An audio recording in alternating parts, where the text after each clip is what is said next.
Welcome everybody at Jam Music Lab University. It's my big pleasure to welcome guitarist James Burton. Thank you, thank you.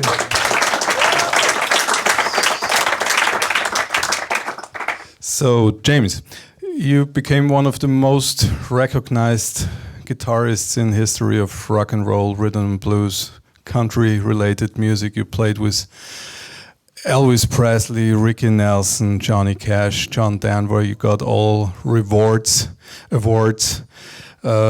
Keith Richards keeps telling he's your longtime fan. So how did everything start? When did you pick up the guitar first? Well, I'm from Louisiana, and I was born in a little town called Dubberly, Louisiana. And I guess when I was 6 years old, I moved to my hometown I live in now, Shreveport, Louisiana. And I grew up on country music, and I eventually got into rhythm and blues. But I had my heroes in guitar playing was Chet Atkins, Merle Travis, Les Paul, and Billy Bird, the guy that worked with Ernest Tubb. A lot of great players, you know. Of course, I just loved everything these guys did. And I wanted to play everything they played. I wanted to be like them when I started out. But I realized at an early age, there's only one Chet Atkins and only one Merle Travis, one Les Paul. So I have to be James Burton. I have to be myself. And Glenn Campbell had that problem when he came to California. I played on his first album, which was a bluegrass album, Kentucky Means Paradise. And Glenn, Capitol Records signed him to a contract, and but he cut a couple of records, and they wouldn't release it because it didn't really sound like Glenn. Glenn could impersonate any singer. He could do Johnny Mathis, Johnny Cash, you name it. Just he was great at that. I mean, he's a great showman. But the record company said, you got to be Glenn Campbell. You know, we can't sign you to a contract. We can't be on the label if you can't become Glenn Campbell. And I played on, I met Glenn when he first came to California. It was in around 57, 1958. And we became real good friends. And I was working with a young singer, Ricky Nelson, at that time. Ricky and I were very close in age, a few months apart. So we kind of grew up together in the early 57. I think I worked with Ricky about maybe 8.5, 9 years. And but Glenn was such a great player and just a great singer. And Ricky wouldn't let me play on records with artists. So, you know, Glenn and I became such good friends. When the people would call me and I'd say, well, I'm sorry, I can't do it, but I'll recommend my friend Glenn Campbell. So Glenn started playing on a lot of records with a lot of artists, and we also worked together on a lot of records. And through all the years, very sad that we lost him at a, you know, he was such a great entertainer and just a great guy. So I read that you started very early to be a professional musician. Did you come out of a musician's family, or did it just happen that you were inspired by playing the guitar? My mother said I'd run around the house. I was about this tall, beating on everything I could find, and I'd pick up the broom and I was playing guitar, you know, and singing. Well, when I started playing guitar, I didn't want to sing. I just wanted to play guitar. Because every time I'd hear George Jones or Ernest Tubb or some great country singer, I just want to get my guitar and play with them, you know. And I would take records and play 45s and play along with the record. But I caught myself not playing exactly what they played. If you pick up a Chuck Berry record, play Johnny B. Good or something, I didn't play what he was playing. I was playing something just the opposite, something to add to it, you know. And I think that helped me with my style, the identity. thing, you know. So talking about style, you already mentioned it. You very obviously found your own voice of playing the guitar, and this is probably one of the most important things to achieve as an artist, as a guitarist, to sound in a special way. So what advice might you give to younger people who pick up the guitar in year 2018, what advice? Yeah, to find to your own voice on go playing get a job, the guitar. be a lawyer or something, you know. Yeah, no, but you know, I started playing guitar when I was 13, and I actually went professional when I was 14. I was playing on in my hometown. There was a big show called Louisiana Hayride, and all the top artists in the world started with Roy Acuff, and then there were guys like Hank Williams, Sr., and of course all the other guys later came. And at 14 years old, I was standing behind George Jones, was standing at the mic singing this song, and someone took a picture, and I've got the picture, and I'm standing right behind George, and the guitar is bigger than me. But it was I didn't really care who I was playing behind because I loved playing my guitar so much. It didn't matter who the singer was. You know, I just really enjoyed being a part of that.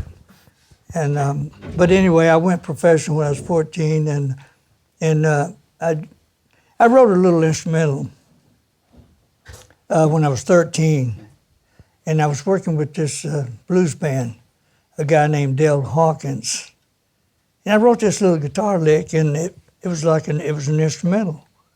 So we played it at the clubs every night, like 20 requests a night. And Dale said, well, man, I got to write some lyrics to this. It's, you know, getting to be pretty popular. And so anyway, we recorded that, and that was Sookie. Okay. Yeah, and I actually recorded it when I was 15 years old. And Dale was 1 year older than me. He was 16. So it was pretty interesting. We recorded it in a radio station downtown Shreveport, Louisiana, up on the 4th floor. And I remember very well, Dale and I got on the elevator. We had to go down for something, and we got on the elevator to go back up. And we got stuck, the elevator quit. We got stuck in the elevator, and we couldn't figure out how we going to get out of here, because I don't think they had a phone in there or anything. So well, they got to looking for us, and they finally figured out that they must be stuck in the elevator, because we couldn't get out. It wouldn't go up, it wouldn't go down, and doors wouldn't open. So eventually someone came, and they had to pull the top off the elevator, and we had to climb out. So I said, that's enough elevators for me, no more.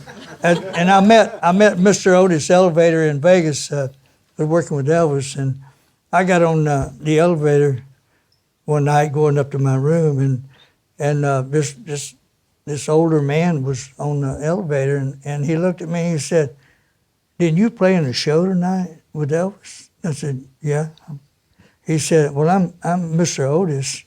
Very nice to meet you. But he was a great guy. Anyway, he was married to a lady in Las Vegas, but he lived in New York, and I think he was about 75 years old when I met him. But he's a great guy. Hey, James, I'm sorry to interrupt, but tell him about the red Telly, how you got it, and how that guitar carried. Oh, yeah. My first Telecaster, my mother and dad bought me my first Telecaster. And so when I went to work with Ricky, I was 16. And but we recorded Sookie. That came out in 1957. And I did my first. I was working with a country singer, Bob Luman, on Louisiana Hayride. And when Elvis would come and back and forth, we never met Elvis on the Hayride, because he would come and then we would go out and work on the road. And when Elvis would go on the road, then we would come back and work. But my first Telecaster, my mother and dad bought me. And one day I was, the strings. I used banjo, you know, the normal strings on the guitar is very stiff. And so I said, I'm going to do something here. I got to get some action here. So I put banjo strings on my guitar, and we gauged it. And Ernie Ball was he had a music store in the Valley in California, and he called me and wanted me to come out. And we gauged my strings, and I came out with a very light gauge. But that guitar was amazing. And the three-way switch on it, in between the middle position and the lead pickup. One day I was just messing around, and it was plugged in. I had the volume on, and I was playing the strings, and I moved the switch, and in between the middle pickup and the lead pickup, all of a sudden the tone was amazing, and it was the volume was low, and I said, wow, this is pretty cool. It was like, it had a little Chinese sound, and basically it was out of phase sound. And I'm not sure if Leo Fender, the head man of Fender Guitar, he actually, I told him about it, and he was experimenting with the making the Strats, and it was just an amazing sound. I used it on some of the early records, and it was cool. And I'm not sure if they got some of the idea from that to do the Strat, but the split pickups with a Strat, out of phase. So obviously you skipped the music schools. You started with 13 years writing your own tunes, playing professionally from that age on, and kept on experimenting with the sound. Maybe that's part of the story, to find own voices on the instrument. It's very impressive. As I said, Keith Richards is a big fan of your way to play the guitar. You mentioned Les Paul. Are there any other guitarists you appreciate? Well, today there's so many great guitar players out there, but guys like Larry Carlton. I was doing a recording session for Rick Gerard, and the artist was Jack Jones. And this guitar player on the session that day, he was actually his first session, and but he was a great player, you know. And Rick Gerard said on this next song, Larry, would you play the solo, Larry Carlton? And it's amazing, you know. And he has a very nice touch, you know. His tremolo is just amazing. But he's just a great player and a good friend. Before I might ask your friends to come on stage and maybe make a little musical performance, maybe one final question which might be interesting for a lot of guitar players here, also all the musicians. In terms of practicing, I mean, you started so early to play the professional music. Did you ever practice, or how can we think about that point? You have to practice. You know, I mean, once you work something up and you get it to get it right, you know, get it perfect. You know, you gotta practice. It's good to keep your chops up. You know. So when you practiced, or when you're practicing, are you working on the tunes you're performing, or do you have some special routine that you keep on repeating, you know, regularly? No, I normally just pick up my guitar when I'm working. When I'm off work, I like old cars and, you know, and motorcycles, stuff like that, you know, boats, and, you know, but you know what? It's easy to kind of. If you get a week off of something, it's really good to pick up your guitar. If it's like a couple days, 3 days, or whatever, it's good to pick your guitar up and play it. I don't like to sit around and play by myself. I might go down the street at the nearest club and run into a bunch of my old buddies, and we'll jump up on stage and play. You know, if you sit around and play by yourself, you think, what are we gonna? You know, you just gotta. But you know it's great about doing it by yourself is being creative. That's a great thing about studio work. I'm sure all you guys read music. That's good. We have the man down here. He knows about that. It's great to read music if you're doing studio work because you can play his chart. But you know, the most important thing to me is play by ear, because you train your ear, you can play with anybody, anytime, any place. But if you depend on the paper, and if you want to go set in with Ray Charles or B.B. King or somebody, you gotta get your paper up there, and you know. Now you don't want to do that. You want to train your ear to get up, you know. And I worked with a guy named Larry Knechtel, had perfect pitch. You could throw a note at him, and he could tell you exactly what that note was, and just amazing. And he's the guy that played the intro on Bridge Over Troubled Water with Simon and with Garfunkel and those guys. I was inducted into the Rock and Roll Hall of Fame in, I guess it was 2001, exactly, 2001. And my old buddy Keith Richards did the honors, you know, and he inducted me, and Johnny Johnson, the piano player for Chuck Berry. And Keith, just a great guy. I was doing a TV show called Shindig, and they came. Jack Good was the producer, and that show was #1 for that year. It was only on for a year. And Jack, I had a phone call from Johnny Cash. I was working with Ricky Nelson, and Johnny Cash called me to do this TV show. He wanted me to play slide dobro on a song he was going to do on the show. So we go to ABC television station to do the show, and Jack Good said, "Oh man, I'm so glad you're here. I love all those solos, great solos you played on the Ricky Nelson records." And he said, "You must be on the show every week." Well, it was probably a good thing, because Ricky didn't want me to do the TV show, but I got permission from the manager and Ozzy, his dad, Ozzy Nelson. And I'm not sure Ricky agreed with them at the same time, but I went to do the TV show. And Johnny, he came walking in. I was sitting out with the audience. Johnny came walking in the door dragging a 1948 chrome body dobro on the concrete. And I said, "Oh no, oh no, Johnny, you can't do that." Anyway, but we did the show, and I became a regular on the show. And I asked Jack, I said, what do you want me to do? You know, he said, "Put a band together, and we'll put some guys together, and you'll be the Shin Dogs." So we were the Shin Dogs on the TV show, and we did probably 90% of the recording for the show. Jerry Lee Lewis, all of them.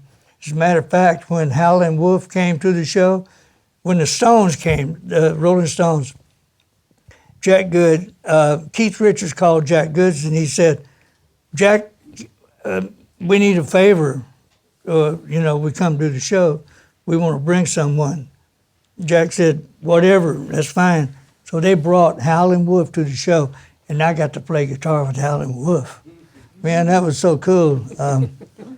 And you know, everybody did the show. It was a big show, and we had the dancers and the whole bit, you know. And Jack Good was such a great producer.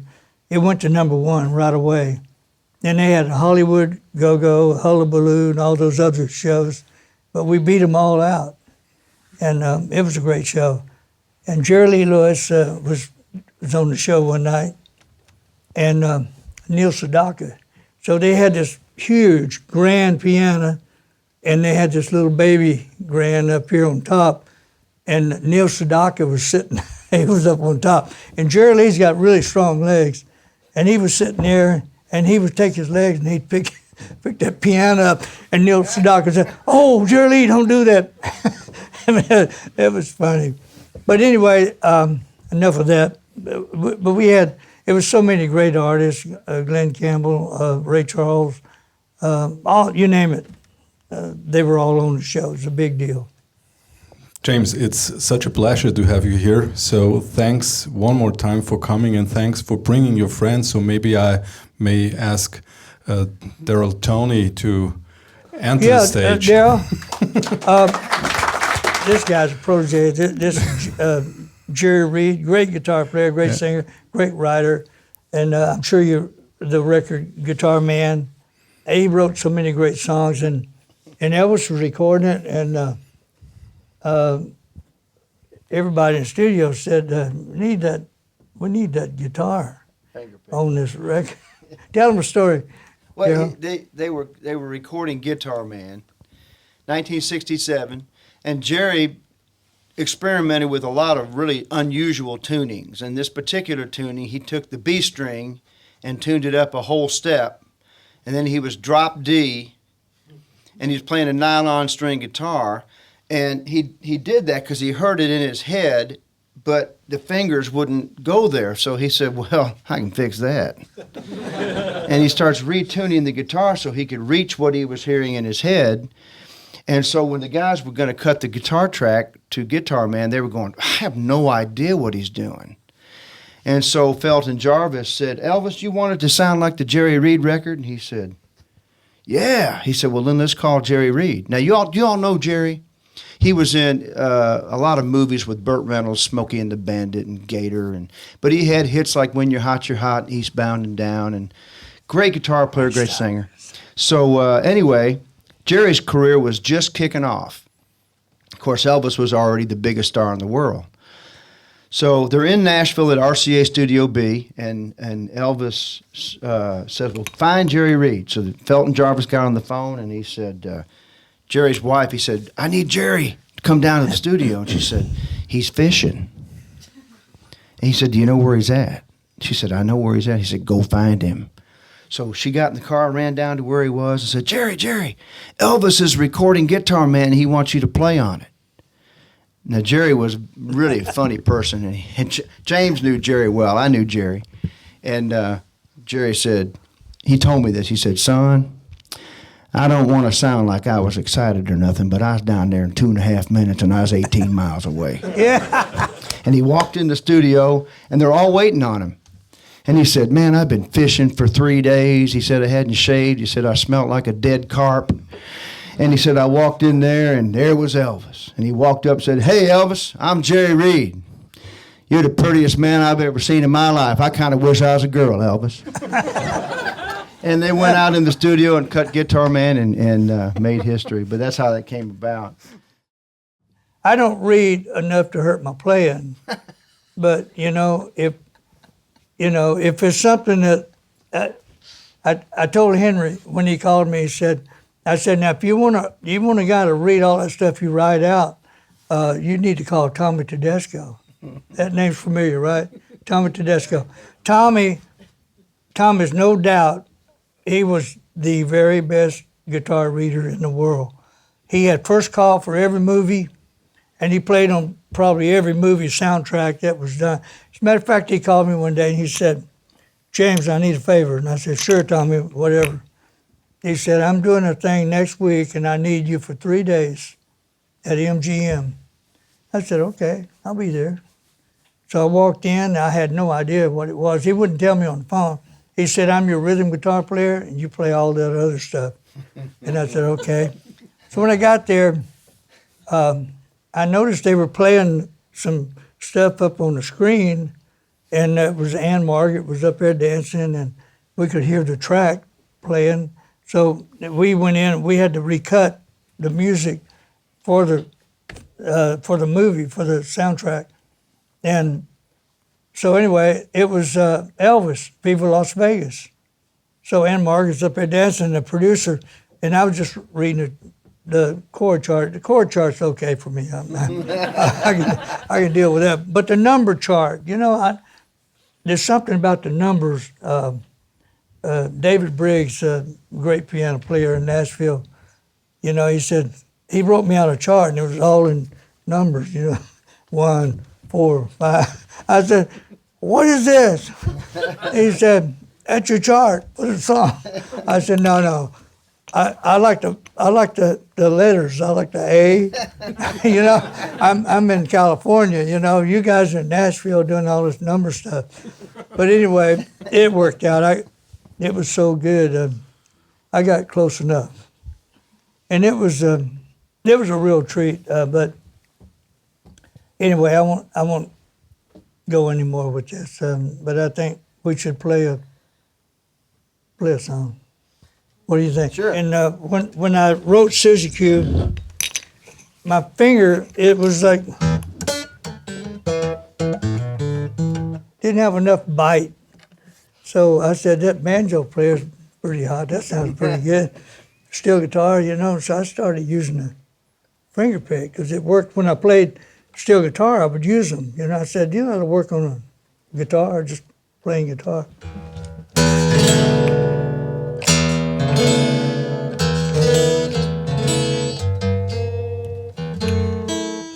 Show them what you do, James. We changed it once. Show them how you use your picks. Yeah. When I use it, I always bend it up a little bit. I noticed some steel guitar players, they don't do that. But it's too easy to hook it on a string and there it goes. Oh, sorry. It's lit up there. Construction. Now I'm grounded now. All right.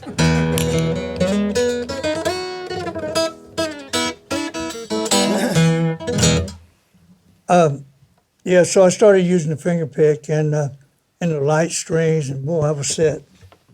I could play the country music, the blues, rock and roll, jazz, whatever. And I like the light strings. As a matter of fact, Ernie Ball made $1 billion off of me with those light strings, because you could gauge them any gauge you wanted. And as you guitar players know, some of the strings are pretty heavy. And Billy Gibbons with ZZ Top. I sat in and played with them one night. They came down to a big show. Billy said, "You got to come up and play, man." I said, "No, I don't have my guitar." He said, "Play one of mine." I picked up his guitar. He plays eights. He's got 8. Oh man, they're really light. I said, "Billy, how do you get that big sound with those little strings?" He said, "Well, I got this amp back here, you know." but it was just amazing. He's a great player. We'll do a little blues or something. Yeah, let's do a little blues and start out.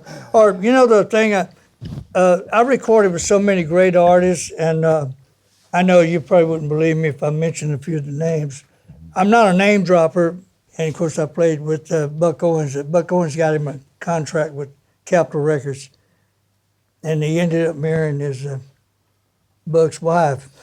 So I don't know if they were still friends or not. What's But that lick that you played on the Merle Haggard, that famous Merle Haggard? yeah, I played Dobro on the record. You probably heard it. Mama Tried. You all know It's Merle Haggard?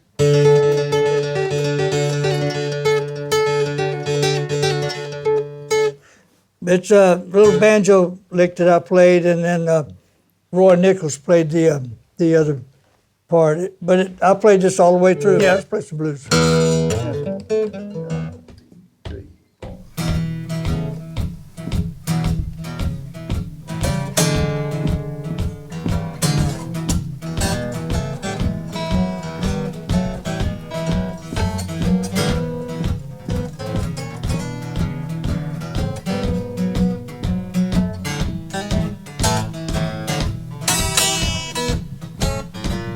We're going up, we're going down, we're going up, down, down, up, any way you want, let it roll. Yeah, yeah, yeah. You got me doing what you want me, baby, what do you want me to do? Sing it again. You got me peeping, you got me hiding, you got me peeping. Hide, peep any way you want, let it roll. Yeah, yeah, yeah. You got me doing what you want me, baby, what you want me to do. Play one, James.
got me doing what you want me, baby, what do you want me to do?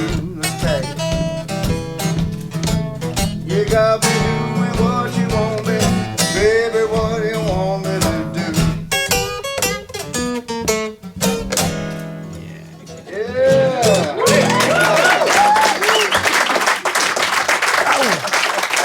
That's fun.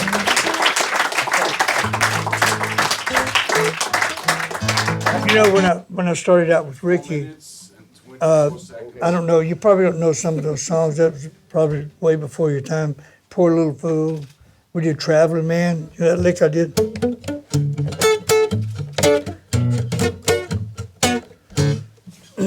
But Poor Little Fool.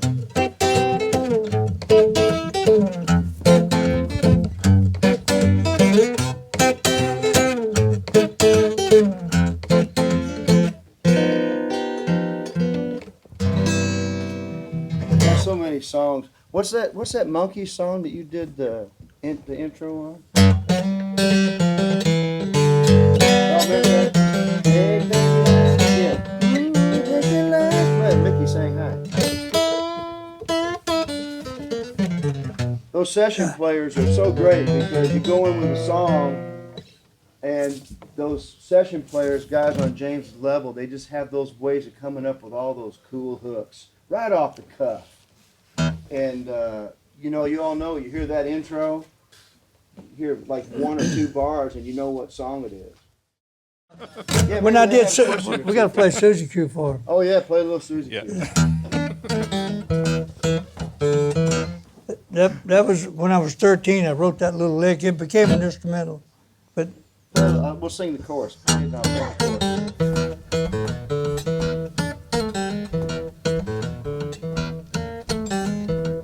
Here we go. Oh, Susie Q. Oh, Susie Q. Oh, Susie Q, baby, I love you. Susie Q. Y'all remember that? I like the way you walk. I like the way you talk. I like the way you walk. I like the way you talk. Susie Q. Yeah. And that was 13. yeah, just You came from studying Chet, right? Where you were playing the bass notes and the melody at the same time. yeah.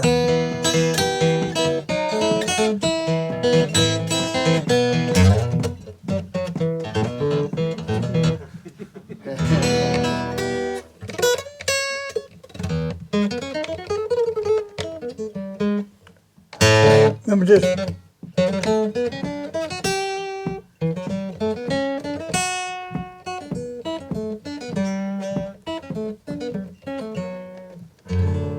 What's that, Anna? Is that Anna?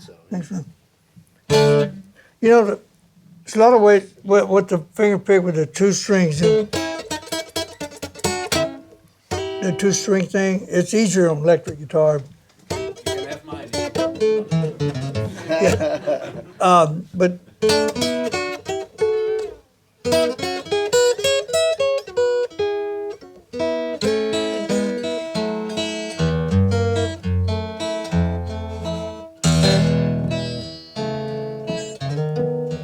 I love that.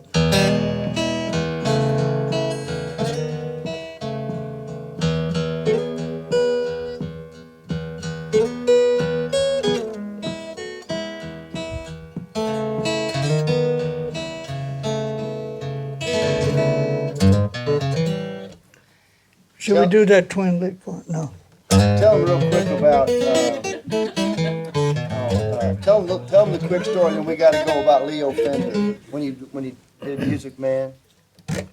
Yeah, Leo and I were real good friends, and he had this new company building these guitars, the Music Man. And he called me one day and said, "Come down and check out this Music Man guitar I'm making." So I went down, and then I'm sitting on a stool, and there's some people standing around, and this guitar, it wouldn't tune up. And I said, "Leo, I'm not sure this is any good." And he said, "Oh, it's good, it's good." He took it, and he had 2 blocks of wood, And he took this guitar and laid. He said, "Give me that guitar," and it wouldn't tune up, man. I mean, the pickups, there's no way it would tune up. And he took it and laid it down on the 2 blocks of wood, and he jumped on it. Man, it cracked. I said, "Oh no!" And he gave it back to me and said, "Now tune it." Man, I thought he broke the neck off of it. But you know what happened? The neck rod evidently had shifted somehow, and he popped it back in. And I tuned it up, and it worked. It was perfect. I said, "You fix all my guitars." Yeah. Yeah. He was a great guy, and they've been giving me guitars since 1955 when I started playing. And there was another guitar player, a good friend of mine. We worked together. We cut records in the studio a lot. And his name was Jimmy Bryant. And he was a real fast picker. Jimmy Bryant, Speedy West. But he was a great player. And so Leo would build a guitar. He would experiment. He would come up with some ideas. And he would go to the club where Jimmy Bryant and Speedy West would be playing. And he said, "Jimmy, try this. Try this out, man." So Jimmy take it and play it. And then they'd sit down and talk about it. And Jimmy gave him a lot of good ideas. And but he was the first Telecaster player, and I was the second. And you know, Leo Fender came out with a vintage line of Fender guitars. You guys remember the vintage guitar when it came out? When was this? What? Well, that was probably in somewhere in the 70s, late 60s. Mhm. And but that guitar, they made #1 for Leo. They gave him #1. They gave me #2. You still have it? Yeah. Still have it? Oh yeah. Actually, I got 2 questions. First of all, thank you for picking one of my favorite songs from the '68 special. Yeah. Which one? Me too. Baby, what do you want me to do? One of Jimmy Reed. the best. Oh man, I cut that for so many artists: Ricky Nelson, Del Hawkins. But there is a very young, talented country guitar player from Nashville called Johnny Highland, and he's very into chicken. Johnny Highland's a good friend of mine. Yeah, Johnny's got little short fingers, but he plays about. Yeah, he does it on a nail shop somewhere in Nashville. Yeah, he's a great player. And he once in an interview said that if you want to know something about chicken picking, well, listen to James Burton. And I see you now just having the pick on the middle finger, not on the ring finger. Are you using both fingers for chicken picking? Or? Well, chicken picking, you can, I like that's the combination. I don't use a thumb pick. It's a thumb picker here. I'm not really a guitar player. I'm a thinker. Yeah. But you're just using one on the middle finger, and you're not using one on the ring You finger. can, steel guitar players, but they use thumb pick playing steel, and then they had 2 finger picks. But sometimes I use a finger pick on this finger. But I use all my fingers sometimes. Like depends what we're doing, what we're playing. But you get that power that you hear Yeah. playing from the steel from that. It almost sounds like picking a normal. But you're pretty much looking at the father of chicken picking right here. He pretty much invented it truly. Yeah. And now you got Oh, Brad yeah. Paisley and Vince Gill and all these other great chicken pickers along the way. Johnny Johnny Highland. Highland is a great one. Great, he's terrific. And the second question, can you show me how you really play the intro of Poke Salad Annie? Because there's so much curiosity outside. Smoked salad, Annie. Now Poke Salad Annie. we changed the name. Tony's a good friend of mine. He wrote that song, and we cut it with Elvis. But yeah.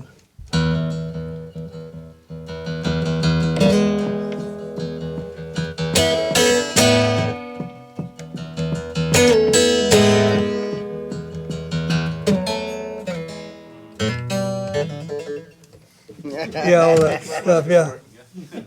And when you, You have played with John Denver, and I'm an extremist fan of him.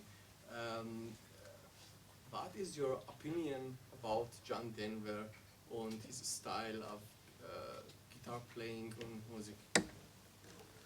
Well, John's kind of a folk player, you know. He does it.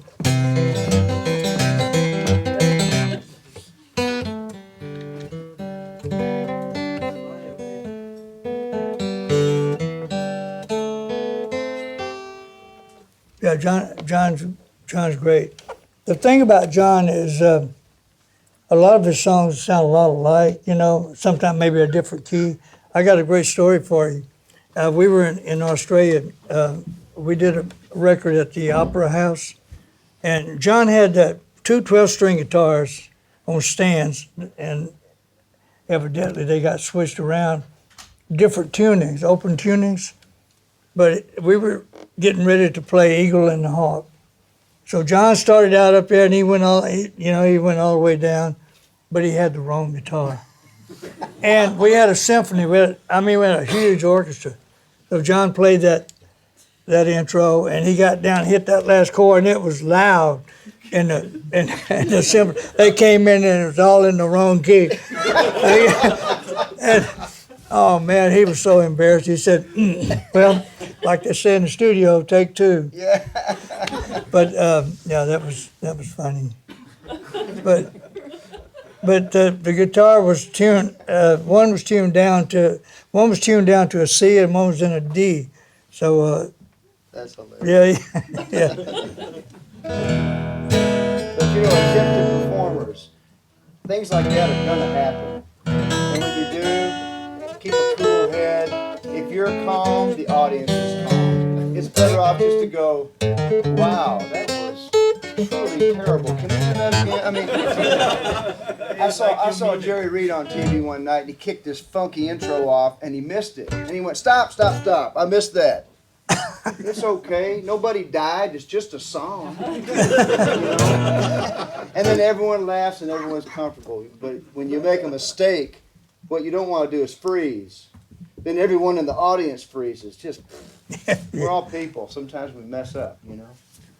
Well, you know, working with Emmylou Harris too, she was a great artist, and that one song we did, "Too Far Gone," is a great song. Billy Sherrill wrote that. And there's one take solo, but it was, you'd have to do it on electric guitar. But it was so cool, one take, and it turned out to be so many, you know, everybody loved that song. And the solo was so laid back and very simple, but just a feeling, you know, it's perfect. And sometimes, you know, that happens. Albert Lee and I work together a lot. I met Albert. He's a sweetheart. He's a great player. Plays too fast. I tell him if he slow down, the people probably in. But he's like, hey, great story. Johnny Cash. Anybody know Johnny Cash? But Johnny, I played on a lot of records with Johnny. He's a good friend of mine. Yeah, and Johnny, I mean, really. Not a great guitar player. But his guitar player, Luther Perkins, never smiled. He'd just stand there and play it.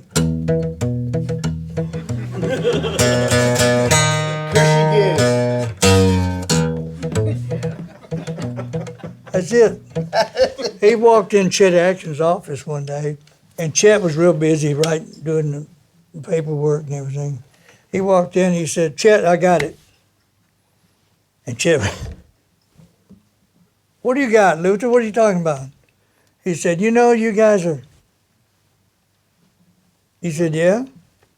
He said, "I know, you guys are looking for it. I got it."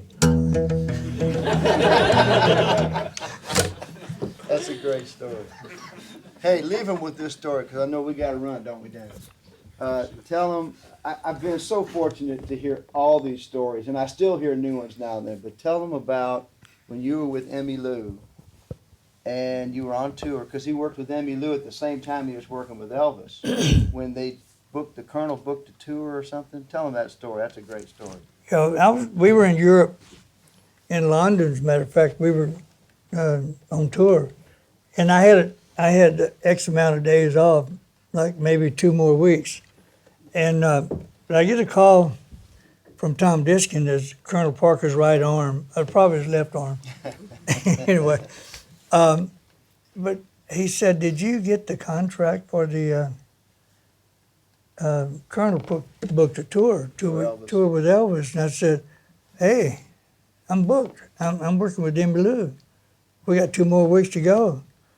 And he said, "Well," and I said, "I'm coming home in a couple of days, and I'll call you, and we'll work something out." And anyway, so I get home, and I told my wife, I said, I'm jet lagged. I'm jet lagged out. I'm going to bed. Don't call me. I don't want to talk to anybody. If the phone rings, take a message." And that night, well, first off, Tom Diskin, the guy that we're talking about, he called me that day, and he said, "If you can't make it, I got to get someone." And I said, "Well, Tom, I won't know anything. I'm having a meeting with Emmylou's manager tomorrow, and we'll work it out." And so 10 o'clock that night, she came in and woke me up, and she said, "You got a telephone call." I said, No. Take a message. I don't want to talk." She said, "I think you better take this call." It was Elvis. Elvis on the phone. Boy, he was stuttering. He said, "James, I understand you might not be able to make the tour, that Colonel booked this tour." And I said, "Well, Elvis, first off, we had 2 more weeks to go before we do anything, and Colonel booked this tour, and I'm going back out with Emmy." And he said, boy, he was mad. And I told him, said, "The Colonel never gives us enough notice. And we're a little bit late on the notice." And he was mad. He was cussing the Colonel, and he was a little upset about it. And he said, "Well, I'll tell you one thing. If you can't make the tour, it's canceled. I'm not doing it." I said, No, wait a minute. I said, "Let me have my meeting tomorrow, and I'll call you after I have the meeting." So I got Albert Lee to take my place with Emmy. And I called Elvis, and I told him he was very happy about it because he didn't want to call the Colonel and cancel it. I said, "Don't cancel it because we could go out and have some more fun." And you know what he always told me? He said, "Playing and touring is fun. But," he said, "if it gets to be work, we're not going to do it no more." I said, "Well, let's just make it fun." Am I right that Elvis never played a live show after '69 that you weren't there, right? That's correct. Every I did single everything. I played on all his records in Nashville. You know that, are you guys familiar with the Fender Telecaster Rosewood? Solid Rosewood? Is anybody familiar with that? Fender made 3 guitars. They made one for Eric Clapton and George Harrison and one for me. And I was in the studio in Nashville recording with Elvis, and they brought all these guitars over, and he said, "Come here, I want to show you this special guitar." So he opened it up, and it's a beautiful guitar, solid rosewood. Neck, everything, the whole guitar, solid rosewood. And I picked it up, and it weighed 35 pounds. I said, "Wait a minute. Nobody wants to play this guitar." And I plugged it in and played it a little bit, and I didn't really like the sound of it. It didn't really have that tone, and you know what I like. I like tone. And anyway, I didn't want the guitar, so I called Eddie Miller, was the guy with Fender in Nashville. I said, "Eddie, come pick this guitar up and bring me 5 more different ones." And so he came over and he said, "Take that, that's your guitar, take it." And it had a certificate of paper with my name on it, made especially for me. And I said, "Well," and Elvis came in, and I said, "Elvis, check this out." And I handed it to him, and I said, "Take it." He said, "No, I don't play this kind of guitar." And Chet came in, and I tried to give it to Chet, and he wouldn't take it. He said, "No, I don't play that kind of guitar." It's a coffee table, right? And you know, a friend of mine in Nashville ended up with that guitar. I don't know how. how you got it. And he called me one day and he said, I'm thinking about selling this guitar. And are you interested in it? And before I sell it to somebody, I said, well, I don't know. What do you want for it? He said, I'll take $350,000 for it. I said, no, I don't need it. I said, first off, it was mine in the first place. And I said, you got it. I don't want it. But anyway, a lot of stories like that floating around. But anyway, I want to thank you guys for inviting me out. Well, it's our pleasure to have you here, guys. Thanks a lot, and whenever you might come back to Vienna, you're most welcome. Thanks to Dennis, this guy in the background. He was in charge that everything happened today. So he's the man. But when I come back, I want to. We'll do some Mozart stuff for you guys. Yeah, Beethoven. Roll over. Hey, I got a great story. This guitar player was in the studio, and they were doing this song, and the guy, he was the producer was a foreign guy. He talks funny, and he said, they cut the track, and they came back in and listened to the playback, and every now and then you hear the, he said, what is that? What is that noise? And pretty soon the guitar player said, well, that's when I change positions on the guitar, that, you get that once in a while off, a gut string guitar. And he said, let's cut it again. So they go in and cut it again, and the same thing, playback. And he said, when they played it back, same noise. The guy said, there it is again. And he says, the guitar. He said, well, listen, if you play Segovia, play Segovia's record, you'll hear the same thing on his records. The guy said, no. If I wanted Segovia, I would have called him. I don't want that on my record. But anyway, it's kind of corny. But Is that when Glenn started using the capo? yeah, Glenn was funny. My first capo was a pencil and a rubber band. And put it wherever you wanted. It worked perfect. But anyway, Glenn Campbell, we played together a lot in the studio. And Glenn, we'd always flip a coin who was going to play 12 string. Glenn said, you play 12 string today. And I said, well, let's flip a coin and see. And back to Glenn. So Glenn plays 12. But anyway, capo, and if we played it like so he would put the capo here and we'd modulate up, he'd be playing on, and he'd just take these two fingers here and slide it up, just keep going, never miss a beat. Mm-hmm. And he was a great guy. I played on Gentle on My Mind, a lot of his records, and great talent.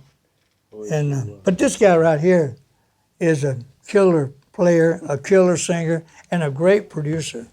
So if you guys want to cut something in the studio, he's a man. He can handle it. Have a better agent than that? I mean, come on.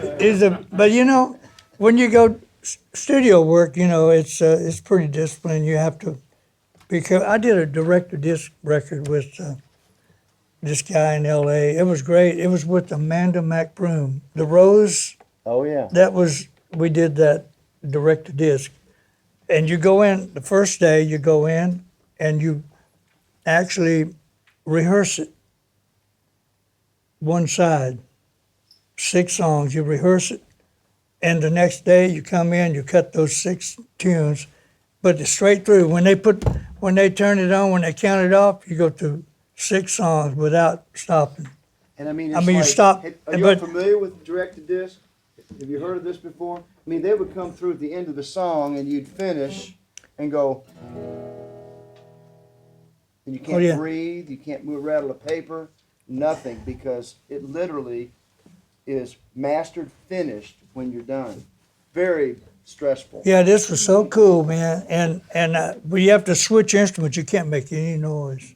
and you change your paper very quietly to the next song. And the guy's name that produced that he was a great piano player, Lincoln Mayorga. Remember, that name sound familiar to you? Lincoln Mayorga. Most incredible piano player probably in the world. This guy, they call him to play on the old ragtime stuff, you know. I mean, you're talking silent music, you know, no talking, but you hear this incredible piano stuff, and this guy's just amazing. And he played piano on this director disc, and it was with the singer, Amanda McBroom. She wrote The Rose. And it was amazing. And the singers over here, the choir singing, and it was a full orchestra. He is playing, directing everybody, directing the singers, directing the, you know, and if it came time for my solo, he would, you know, and this guy's amazing. And he called me one time, we were doing a record at Gold Star Records, and it was a big soundtrack for a movie, and it was fantastic. I mean, this guy writes, he does everything. So he called me and said, you must come down and put some more guitar on this project. So I went to Gold Star, and he was there, and we did it. And the engineer's sitting there, and he said, and we listened back to what I played, and he said, bring in the strings. We don't hear the strings. He said, bring in the strings. I want to hear the strings with the guitar. And sorry, he erased the strings by mistake. He put me in on double tracks, and oh man, you know, That was on tape. it did cost a few bucks. The record company had to pay for it. Gold Star Records, yeah, the guy. But Oh my. that was terrible. Anyway, I did a lot of recording with Phil Spector, Wall to Wall Sound. Are you guys familiar with Phil Spector? Phil was when I was inducted in the Rock and Roll Hall of Fame, 2001. Phil Spector was there too. The BBC is calling you in 5 minutes. Okay, You can just BBC. Yes, this BBC interview. BBC. BBC is I give you the phone here on stage. is that a drink? So they can listen to the interview, and you can do both. Okay, but real quick, Phil Spector. That's at 12 o'clock. Phil, they call him the Wall to Wall Sound, Phil Spector, and we were doing a session one day. He's a crazy guy because he would have 3 organ players, he'd have 5 piano players, and you have 2 drummers, and then maybe 3 or 4 bass players, and 15 guitar players. And this guy, amazing. I don't know how he mixed it. But anyway, and Sonny and Cher was standing in there. Cher wanted to sing background, and Sonny wanted to play tambourine. I said, okay. And one of the organ players had this funny little derby hat on, and that was Mac Rabernat, Dr. John. No. And he said, hey, baby. But him and I became real good friends, and he came and played my show. I have a foundation, and I do my own show. And did we bring those up? We got, but and we've done several shows, and have all my friends come and perform, and we buy guitars. We got music in schools, giving guitars to schools and kids, and so I wanted to leave these with the, in case you guys, you know, it's there's a long list of entertainers that came and played, and of course Vince Gill and Steven Seagal's my bodyguard. He came and played one time. Remember Steven Seagal? He's a little short guy. No, he's a big guy.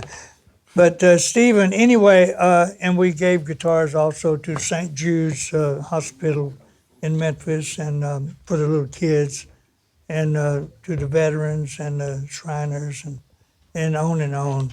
But it's great to help the kids out and everything. And I just want you guys to know that I'd like to come back sometime, bring my electric guitar and play with all you guys. You know, pick out your. Hey, we got Dominic back here.